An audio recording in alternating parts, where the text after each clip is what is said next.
Good morning. This is Dina McCoy with CNDC. Here at the White House, a dedication ceremony is taking place to kick off the controversial Human Project.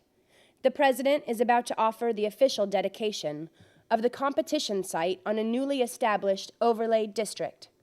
The 20 feet wide tract of land encircles the Executive Mansion, as well as the east and west wings. Although this initiative has clearly been a top priority on the agenda of this administration, the President has been fairly reserved in discussing the matter, and there has been some speculation about his true motives. Everyone is very eager to hear his dedication speech. The President is about to speak.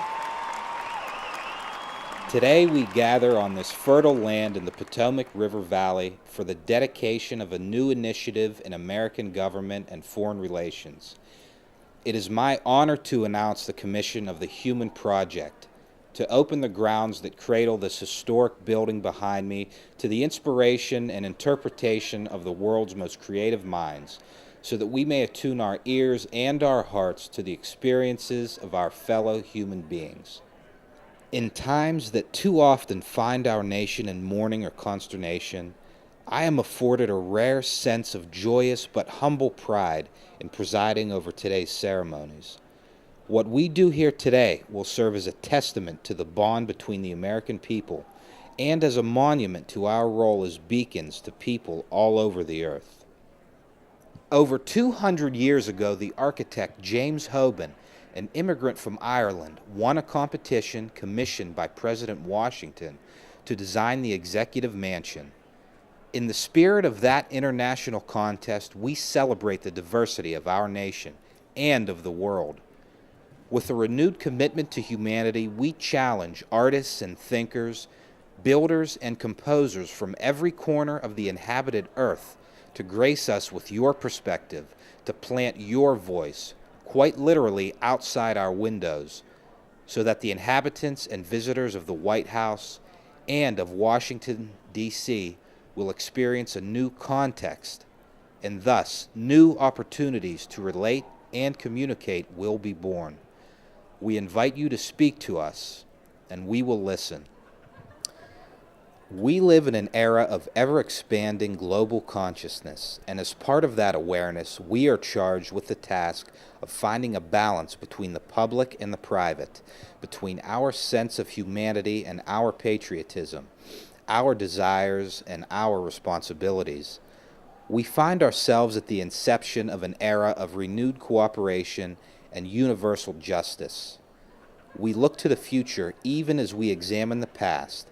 And from that past, we have learned that prosperity derives not from isolation, but from openness, that freedom thrives not on paranoia and useless bloodshed, but on trust and mutual understanding.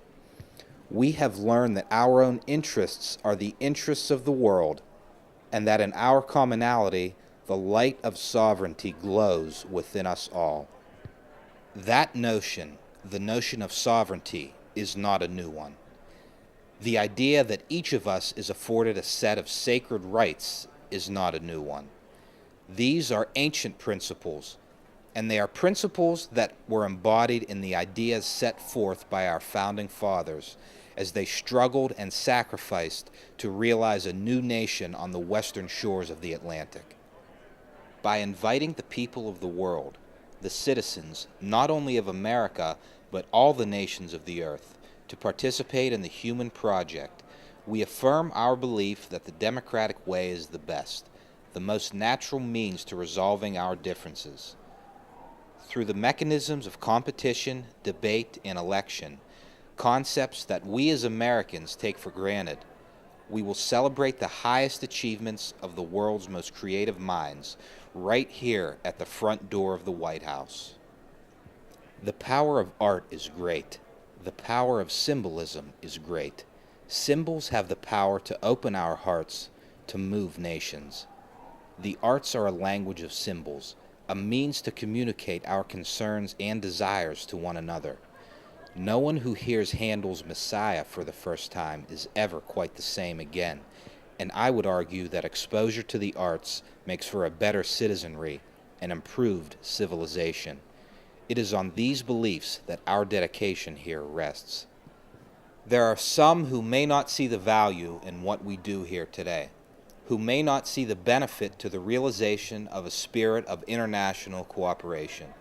To those pessimists who would deny the importance of recognizing the perspectives of our brothers and sisters overseas and along our borders, I can say only this, that we are a nation whose strength has derived, as it derives now, from an openness toward all the peoples of the earth, toward all the nations and cultures of the world. In every great awakening, it becomes necessary to leave some old ideas behind in order to make way for the new. The time for cynicism has come and gone. It must be shed like an old skin. Now, we cannot pretend that this gesture will serve as a remedy to all our ills. As we stand here today, we are enlisted in a crusade against the evils of poverty and disease. Likewise, we are involved in an attempt to understand and correct the impact of our presence as a species on our beloved planet. And we must be wary of certain dangers, such as religious intolerance, nationalism, and belligerence that have so beset us in the past. In our commitment to the future, we must ensure that we do not run from our responsibilities. It is my supreme hope that by this dedication, we take one step further to embody the spirit of exchange and openness that will prove our salvation. Thank you. Thank you. Thank you, everyone.